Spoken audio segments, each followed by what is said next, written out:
दोस्तों स्वागत है सभी का एग्जाम सुधमस यूट्यूब चैनल पर। आज की इस वीडियो में हम इंप्रूवमेंट और कंपार्टमेंट परीक्षा 2024 के बारे में बात करेंगे। यूपी बोर्ड रिजल्ट 20 अप्रैल को जारी हुआ। बहुत सारे बच्चों के बहुत ही कम नंबर आए, उसके लिए स्क्रूटनी का मैंने सभी कुछ डिटेल्स आपके साथ शेयर कर दिया पिछले 3 से 4 वीडियोस में। आप वो वीडियोस जाकर देख सकते हो। कंपार्टमेंट और इंप्रूवमेंट परीक्षा के बारे में आज की इस वीडियो में बात करने वाले हैं, तो वीडियो को एंड तक देखना। आप ये वीडियो कौन से जिले से देख रहे हो, अपने जिले का नाम कॉमेंट बॉक्स में जरूर लिखना। अपने क्लास के साथ कितने परसेंटेज आपके बने हैं ये भी कमेंट में जरूर बताना। बच्चों, जो बच्चे फेल हो गए हैं या जिनके उम्मीद से बहुत ज्यादा कम नंबर आए हैं या फिर 1 या 2 सब्जेक्ट में वो इंप्रूवमेंट एग्जाम देना चाहते हैं, तो इससे संबंधित सभी जानकारी आज के इस वीडियो में हम देने वाले हैं।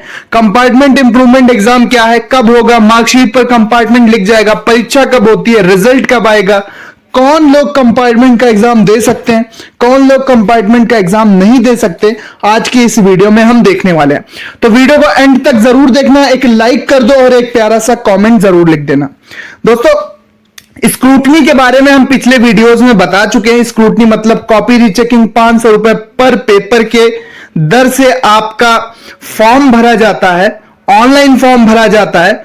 उसके बाद आपका चालान के द्वारा एसबीआई की शाखा में शुल्क जमा किया जाता है 500 रुपए प्रति सब्जेक्ट के हिसाब से।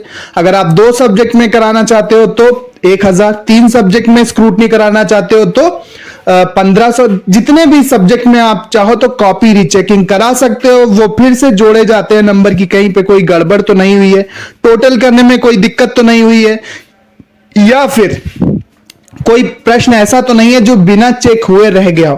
तो ये काम स्क्रूटनी में करते हैं। स्क्रूटनी का पूरा प्रोसेस का जो वीडियो है उसका लिंक मैं डिस्क्रिप्शन में दे रहा हूं, आप स्क्रूटनी वाला वीडियो देख सकते हैं। अब कंपार्टमेंट और इंप्रूवमेंट की बात करते हैं। बच्चों, इंटर और हाई स्कूल में कंपार्टमेंट और इंप्रूवमेंट परीक्षा के रूल है, उनको समझ लीजिए। तो फॉर्म कब आएगा, सबसे पहले ये देख लेते हैं। बच्चों, स्क्रूटनी की जो डेट है वो 14 मई घोषित कर दी गई है, लेकिन कंपार्टमेंट एग्जाम के बारे में अभी कोई अपडेट नहीं दी है बोर्ड ने। बोर्ड कंपार्टमेंट का एग्जाम जब भी लाएगा तो फिर इसके लिए ऑफिशियल नोटिस और न्यूज़पेपर में, दैनिक जागरण, अमर उजाला, यूपी के जितने भी न्यूज़पेपर हैं मेन, वहां पर इसकी न्यूज आएगी। रिजल्ट के 1-2 हफ्ते में कंपार्टमेंट के फॉर्म और इंप्रूवमेंट के फॉर्म आ जाते हैं। अब कौन लोग भर सकते हैं कंपार्टमेंट एग्जाम, इसको आप ध्यान से समझना। कंपार्टमेंट लोग कौन भर सकते हैं, तो बच्चों मान लेते हैं 12th के जो स्टूडेंट हैं। सबसे पहले 12th के जो स्टूडेंट हैं बच्चों, 12th के जो स्टूडेंट हैं, अगर वो एक सब्जेक्ट में फेल हैं तो फिर वो कंपार्टमेंट का एग्जाम भर सकते हैं। उनके रिजल्ट में भी फेल्ड और कंपार्टमेंट लिखा होगा, तो वो लोग कंपार्टमेंट का एग्जाम भर सकते हैं। इंटरमीडिएट में 1 से अधिक सब्जेक्ट में जो लोग फेल होंगे उनको फेल ही माना जाएगा। मान लेते हैं कोई बच्चा पीसीएम लेकर पढ़ रहा था और वो फिजिक्स और केमिस्ट्री में फेल हो गया, तो क्या अब वो कंपार्टमेंट एग्जाम डाल पाएगा? नहीं, उसको फेल ही माना जाएगा। हालांकि अगर वो चाहे तो इन दोनों सब्जेक्ट में स्क्रूटनी डाल दे। हो सकता है कि स्क्रूटनी में एक सब्जेक्ट में 5-6 नंबर या कम नंबर से फेल हो रहा हो तो वो पास हो जाए, नंबर बढ़ जाए स्क्रूटनी में, फिर वो एक सब्जेक्ट में फेल रह जाएगा, फिर वो कंपार्टमेंट का फॉर्म भरते। या ऐसा भी हो जाता है कि स्क्रूटनी में दोनों सब्जेक्ट में आप पास भी हो सकते हैं। तो स्क्रूटनी जो फेल है 1 से ज्यादा सब्जेक्ट में, वो एक बार अपनी स्क्रूटनी जरूर करा लें। ये सही रहेगा कि अगर उनका साल बचता है, साल बच रहा हो, स्क्रूटनी कराने से नंबर बढ़ रहे हैं, 5-10 का अंतर था, तो फिर वो स्क्रूटनी करा लें, अच्छी बात है। वरना कंपार्टमेंट एग्जाम केवल वही लोग दे पाएंगे जिनके रिजल्ट पर, जिनके मार्कशीट पर फेल्ड और कंपार्टमेंट लिखा होगा, मतलब जो केवल एक सब्जेक्ट में फेल होंगे। चलो हम इसको एग्जाम्पल से समझते हैं। अब देखो यहां पर ये एक मार्कशीट है। अब क्या ये बच्चा कंपार्टमेंट एग्जाम दे सकता है? ये फिजिक्स में भी फेल है, ये केमिस्ट्री, ये मैथ में भी फेल है, ये फिजिक्स और केमिस्ट्री में भी फेल है। तो इसके रिजल्ट में क्या लिख के आया है? इसके रिजल्ट में फेल्ड लिख के आया हुआ है। ये कंपार्टमेंट एग्जाम नहीं दे सकता, इसको अगली साल फिर से अपनी कक्षा में पढ़ के मेहनत करके एग्जाम देना होगा। अब हाई स्कूल की इस मार्कशीट को ध्यान से देखिए। ये बच्चा यहाँ पर 3 सब्जेक्ट में फेल है, इंग्लिश, मैथमेटिक्स और साइंस की थ्योरी में फेल है, प्रैक्टिकल में ये पास था। थोड़ी मेहनत करता तो ये पास हो जाता। अब ये बच्चा तो 3 सब्जेक्ट में फेल है, तो बच्चों इसे फेल्ड ही माना जाएगा। ठीक है, इसे फेल्ड ही माना जाएगा। यहां पर आप देख सकते हैं, यहां पर कंपार्टमेंट में ECRDT लिखा हुआ है, इसका मतलब हम आपको कंफर्म करके बताएंगे, लेकिन ये फेल्ड है, इसमें ये कंपार्टमेंट एग्जाम नहीं ले सकता। अगर यही स्टूडेंट मान लेते हैं 2 सब्जेक्ट में फेल होता, ये 2 सब्जेक्ट में फेल होता, ये स्टूडेंट अगर 2 सब्जेक्ट में फेल होता, तो बच्चों ये एक में कंपार्टमेंट एग्जाम डाल देता, तो उसमें दोबारा परीक्षा देकर पास हो जाता, और एक में जब ये फेल रहता तब भी वो पास ही माना जाता। हाई स्कूल में अगर एक सब्जेक्ट में फेल हो तो पास ही माना जाएगा, लेकिन अगर 2 में फेल हो तो एक में कंपार्टमेंट पड़ेगा। ठीक है, एक में कंपार्टमेंट एग्जाम पड़ेगा। अगर कोई स्टूडेंट 10th में ऐसा है जो केवल एक में फेल है, मान लेते हैं यहां पर सारे सब्जेक्ट में कोई स्टूडेंट पास था, एक में फेल था, इंग्लिश में फेल था मान लीजिए, तो बच्चों वो इंप्रूवमेंट एग्जाम भी दे सकता है। क्लास 10th में इंप्रूवमेंट एग्जाम भी रहता है कि अगर वो चाहता है कि मैथ में, इंग्लिश में, साइंस में या सोशल साइंस में किसी एक सब्जेक्ट में फेल हो गया है, तो वो इंप्रूवमेंट एग्जाम का फॉर्म भर के, चालान भर के, फीस भर के, ये सारी प्रक्रिया जो कंपार्टमेंट इंप्रूवमेंट एग्जाम की है, वो उसको भर के कॉलेज से संपर्क करके वो इंप्रूवमेंट एग्जाम दे सकता है और उस विषय की परीक्षा पास कर सकता है। लेकिन अगर 2 में फेल है तो उसका कंपार्टमेंट ही पड़ेगा। अगर एक में फेल है तो वो चाहे तो इंप्रूवमेंट डाल सकता है, इंप्रूवमेंट कर सकता है उस सब्जेक्ट में। अगर ना चाहे तो भी कोई दिक्कत नहीं है, उसको पास ही माना जाएगा। चलो चलते हैं और कुछ एग्जाम्पल देखने की कोशिश करते हैं। कुछ बच्चे ऐसे भी होते हैं जो बिल्कुल रिजल्ट में पास होते हैं, सभी सब्जेक्ट में पास होते हैं। आप देख सकते हैं ये स्टूडेंट सभी सब्जेक्ट में पास, 51, 62, 56, 50, 69 सब सब्जेक्ट में पास है, क्लास 12 का स्टूडेंट। तो क्या ये कोई इंप्रूवमेंट या कंपार्टमेंट एग्जाम दे सकता है? अब ये कहते हैं बच्चे की भैया नंबर कम आए, 288 आ गया, 300, 350 आ जाते हैं, 300 आ जाते, फर्स्ट हो जाता है, इनके रिजल्ट में पास लिखा हुआ है, तो क्या ये इंप्रूवमेंट या कंपार्टमेंट एग्जाम दे सकते हैं? जी नहीं, ये ना तो कंपार्टमेंट एग्जाम दे सकते हैं, क्योंकि कंपार्टमेंट एग्जाम फेल्ड स्टूडेंट के लिए होता है। ठीक है, हाई स्कूल में जो 2 सब्जेक्ट में फेल हैं वो एक में कंपार्टमेंट डालेंगे, जो इंटरमीडिएट में एक में फेल है वो कंपार्टमेंट एग्जाम डाल सकता है, एक सब्जेक्ट में फेल। एक से ज्यादा है तो इंटर वाला फेल, तो उसे फेल माना जाएगा, अगली साल मेहनत करे।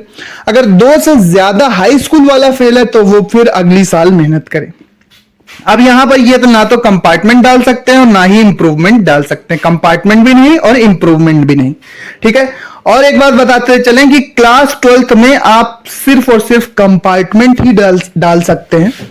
ठीक है, हाई स्कूल में जो एक सब्जेक्ट में फेल होगा वो चाहे तो इंप्रूव कर सकता है, इंप्रूवमेंट एग्जाम देके उसमें पास हो सकता है, लेकिन 12th में आप इंप्रूव नहीं कर सकते किसी भी सब्जेक्ट में, क्योंकि एक में फेल हो गए तो उसमें कंपार्टमेंट ही दोगे, उसमें इंप्रूवमेंट का मौका नहीं मिलेगा। वही आप कंपार्टमेंट को इंप्रूवमेंट समझ सकते हो कि जितने भी अच्छे नंबर लाओ, लेकिन जिन सब्जेक्ट में आप पास हो 12th में आप उसकी इंप्रूवमेंट एग्जाम नहीं दे सकते। 12th में यूपी बोर्ड में सिर्फ और सिर्फ कंपार्टमेंट एग्जाम आपका पड़ेगा। ठीक है, इतनी बात आप अच्छे से समझ गए होंगे। अब यहां पे ये स्टूडेंट देखो, ये स्टूडेंट भी यहां पर 3 सब्जेक्ट में फेल्ड है। ठीक है, तो इसके रिजल्ट में यहां पर फेल्ड ही लिख के आया हुआ है। ये स्टूडेंट 3 सब्जेक्ट में फेल्ड है तो इसको यहां पर फेल ही माना जाएगा, ये अगली साल मेहनत करेंगे। अगर एक में होते तो ये कंपार्टमेंट एग्जाम दे पाते, इंप्रूवमेंट का कोई चांस ही नहीं है क्लास 12th में। तो आपको मैंने बता दिया कि कौन लोग कंपार्टमेंट भर सकते हैं। 12th वाले एक सब्जेक्ट में फेल हैं तो वो एक में कंपार्टमेंट देकर पास हो सकते हैं। 10th वाले अगर 2 में फेल हैं तो एक में कंपार्टमेंट भर दे, वो इंप्रूवमेंट नहीं भरेगा। लेकिन अगर हाई स्कूल में 10th में एक सब्जेक्ट में फेल है, 10th में अगर एक सब्जेक्ट में फेल है, मान लीजिए मैथ में उसके 20 रह गया, 3 नंबर या कुछ भी नंबर से फेल हो गया थ्योरी में, तो वो फेल दिखा रहा है, तो वो इंप्रूवमेंट एग्जाम भर के बच्चों अपना परीक्षा पास कर सकता है, उस सब्जेक्ट में इंप्रूव कर सकता है। तो इंप्रूवमेंट 10th के स्टूडेंट कर सकते हैं जो 2 सब्जेक्ट में फेल हैं, सॉरी जो एक सब्जेक्ट में फेल हैं वो इंप्रूवमेंट एग्जाम दे सकते हैं। ठीक है, एक सब्जेक्ट में फेल है वो इंप्रूवमेंट एग्जाम दे सकते हैं उस विषय की, और ना भी अगर दें तब भी उनको पास ही माना जाएगा। जो 2 में फेल है वो सिर्फ और सिर्फ कंपार्टमेंट का फॉर्म भरेंगे। परीक्षा कब होगी बच्चों? परीक्षा ये समझ लो कि मई और जून में ये फॉर्म पढ़ने की पूरी प्रक्रिया हो जाती है, 1 महीने तक फॉर्म पढ़ते हैं। अभी स्क्रूटनी का चलेगा 14 मई तक, फिर मई पूरा कंपार्टमेंट के फॉर्म भरेंगे। जून या फिर जुलाई तक इसकी परीक्षा हो जाती है, अंतिम जून या शुरुआत जुलाई में परीक्षा हो जाएगी 1-1.5 महीने में। फिर वही लास्ट जुलाई या अगस्त तक इसका रिजल्ट आपका आ जाता है। कंपार्टमेंट और इंप्रूवमेंट का रिजल्ट मैंने बताया अभी अगस्त जुलाई, लास्ट जुलाई या अगस्त तक आ ही जाएगा। ऑफिशियल वेबसाइट पर इसकी जानकारी मिल जाती है। क्या मार्कशीट पर कंपार्टमेंट एग्जाम लिख जाता है? जो बच्चे कंपार्टमेंट से पास होते हैं, क्या मार्कशीट पर उस सब्जेक्ट पे कंपार्टमेंट या स्टार बन जाता है? तो सुना है ऐसा, लेकिन हम ये आपको एक बार कंफर्म करके बताएंगे बच्चों। स्क्रूटनी और कंपार्टमेंट एक साथ दे सकते हैं। अब वही मैंने बताया, जो 2 सब्जेक्ट में इंटर में फेल है या 3 सब्जेक्ट में फेल है, हाई स्कूल में 3 सब्जेक्ट में फेल है, अब वो तो फेल्ड है ना, वो फेल्ड ही है। तो चाहे तो वो पहले स्क्रूटनी करा लें उन सब्जेक्ट की। स्क्रूटनी कैसे कराना है आपको? स्क्रूटनी कैसे कराना है कि आपको ऑनलाइन फॉर्म भरना है, यूपीएमएसपी की ऑफिशियल वेबसाइट पर जाना है, वहां पर स्क्रूटनी का लिंक देखना है। स्क्रूटनी के लिंक 10th और 12th का दिया होगा, जिस क्लास का भरना है उस लिंक पर क्लिक करें।